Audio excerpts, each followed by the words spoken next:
Bonjour. Alors hier, j'ai eu plein de questions, surtout sur ma méthode de travail et les outils que j'utilisais pour mon Acid Studio, hein, le logiciel que j'ai fait là en ligne.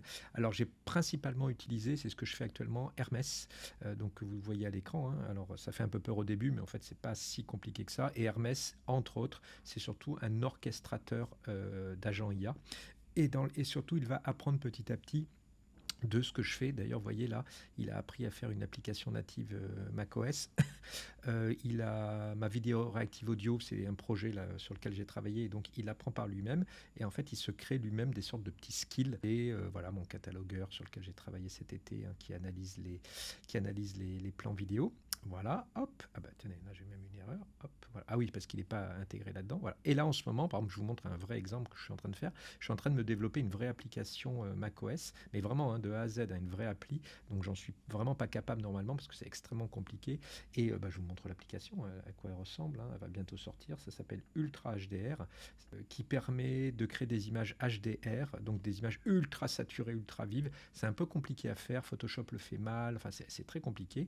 Et là, j'ai fait un outil. Regardez, j'ai juste à glisser mon image de base, hein, en RVB, et mon image qu'on appelle de gain. C'est le blanc va être sursaturé, le noir va rester normalement. Ici, j'ai mon boost maximum, j'ai le gamma aussi, et là je vais dire générer l'ultra HDR, hop, c'est fait.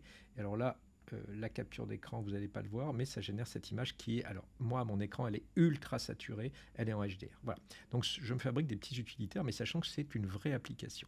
Et là où c'est cool et super intéressant, c'est que c'est très compliqué et très laborieux de faire une application, comment dire, sur macOS. Je ne sais pas si c'est fait exprès d'ailleurs, mais au niveau administratif, c'est très long. Et bien, vous voyez, lui, il m'a, alors je vais quitter l'application, pardon, il m'a vraiment créé tous les trucs pour la distribution, tous les fichiers automatiquement. Il me les a packagés, il a utilisé Xcode, il m'a même fait les logos, les images de démonstration. Il est même allé sur le site Apple pour toutes les mentions légales. Alors bien sûr, je lui ai autorisé, hein, des fois il me demande des autorisations. Et chose assez drôle, regardez si je l'ouvre, il m'a même créé ici voilà, les pages, ouvrir l'assistance par exemple. Il a vu que mon site c'était volumique.com, hein, qui est toujours là, et il m'a créé la page d'assistante automatiquement en ligne, hein. Il a vu que j'avais un WordPress, il m'a demandé le mot de passe, je lui ai accepté. Enfin, en gros, il accède à il accède à mes mots de passe, et là-dessus, voilà, il fait toute la partie très rébarbative et longue. Il me pose juste quelques questions. Est-ce que cette application est payante? Est-ce qu'elle est pour les enfants ou pas? Est-ce qu'elle utilise le web ou pas? Tac, tac. Et lui, il coche automatiquement toutes les possibilités. Là, par exemple, je vais vous montrer, je voudrais faire une petite correction. Ici, par exemple, là, SDR plus map de gain, là, je voudrais que JPEG Ultra HDR soit en fluo. Bah, j'ai juste à revenir dans mon appli. Voilà. Ici, je lui dis dans le chat, alors le chat est long, hein, parce que je discute avec lui, voilà, dans l'application Ultra HDR, je veux que le texte en haut devienne comment dire, en vert fluo. Ici, je choisis le modèle que je veux. Donc, vous voyez, là, j'utilise du ChatGPT 5 parce qu'il prend l'abonnement ChatGPT, hein, c'est mon abonnement de base. Et par contre, j'ai rajouté des modèles en local. Je vous montre juste après. Donc là, je le lance et c'est parti. Donc là, il se débrouille automatiquement. Alors bien sûr, comme d'habitude, il faut bien formuler ses demandes, mais j'ai un outil qui a appris de ma manière de travailler. Il connaît mes mots de passe, il sait où sont les certificats, enfin vraiment tous les trucs vraiment très techniques et qui sont vraiment très compliqués. Il va lire la doc d'Apple, parce que s'il y a des changements, des choses comme ça, il me la met à jour automatiquement. Et donc là, il est vraiment en temps réel. Voilà.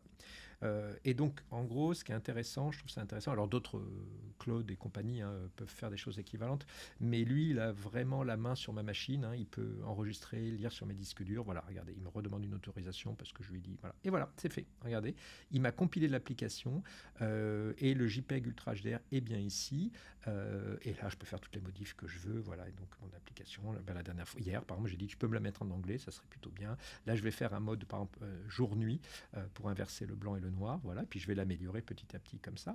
Et à un moment donné, quand je serai content de moi, je vais lui dire, ben maintenant tu peux la pusher, c'est-à-dire tu peux la mettre, elle est déjà d'ailleurs pour tout vous dire sur les serveurs d'Apple, afin de la rendre disponible, et tu t'occupes de tout l'administratif entre guillemets. Voilà. La dernière chose que je voulais montrer, ce qui est intéressant, c'est que ici je me suis fait différentes sessions. ici, regardez, je peux avoir différentes voilà, sessions avec des modèles qui sont en local. Donc en gros, en local, ce que je fais, c'est que j'ai utilisé Olama. Donc Olama, vous pouvez télécharger, c'est l'open source. J'ai téléchargé Qwen, j'ai deux Qwen, hein, le 3 et le 3.8. Celui-là, il est plus léger, hein, il est plus rapide. Et j'ai GMA 4 aussi, avec lequel j'ai beaucoup codé. Alors, soit vous codez ici, hein, vous pouvez dire il code, soit, au contraire, vous pouvez dire à notre ami Hermès, j'ai installé dans Olama tel modèle, je veux que tu l'utilises actuellement. Ah bah c'est, il me l'a recompilé, excusez-moi, voilà. Voilà, donc je passe assez vite, hein. L'idée c'est pas faire une démo sur Hermès Agent, mais Hermès c'est vraiment étonnant.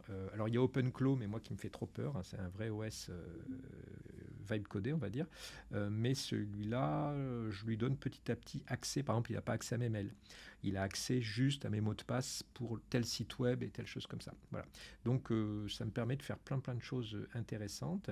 Je teste en local et une fois que c'est en local, je vais le pousser. Par exemple, je vais les dire, moi je suis hébergé chez OVH. Maintenant, tout ce système qui est en local, maintenant tu vas pouvoir le mettre automatiquement sur le site web avec du FTP ou ce que tu veux. Tu te débrouilles à me l'installer sur tel serveur et tu corriges tout ce qu'il faut. Bien sûr, je suis obligé de lui donner à un moment donné mes mots de passe et des choses comme ça.